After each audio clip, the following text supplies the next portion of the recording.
उत्तर प्रदेश के एक छोटे से गांव में रामू नाम का एक गरीब किसान रहता था। रामू के पास थोड़ी सी जमीन थी, जिसे वह अपने पिता से विरासत में पाया था।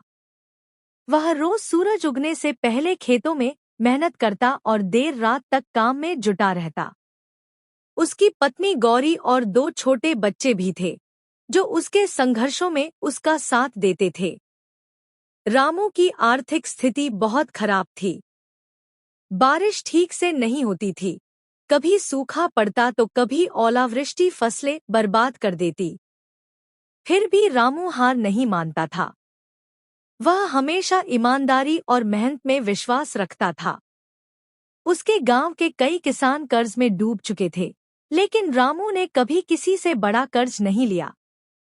वह जितना कमाता उसी में अपने परिवार का पेट पालता। एक बार की बात है, रामू ने अपने खेत में नई तकनीक से खेती करने का फैसला किया।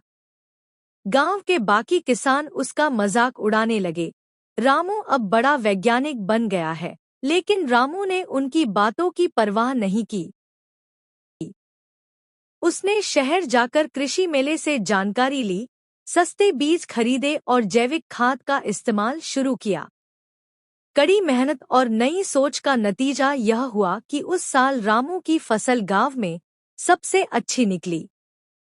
उसके गेहूं और चावल शहर की मंडी में अच्छे दामों पर बिके। पहली बार रामू के घर में कुछ बचत हुई।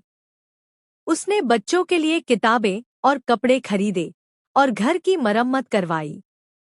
रामू की ईमानदारी, मेहनत और सीखने की इच्छा ने न केवल उसकी किस्मत बदली, बल्कि पूरे गांव के किसानों को प्रेरणा दी।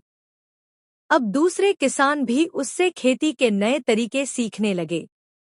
गांव में एक छोटी सी किसान समिति बनी, जिसमें रामू को अध्यक्ष चुना गया। कुछ ही सालों में रामू का जीवन पूरी तरह बदल गया।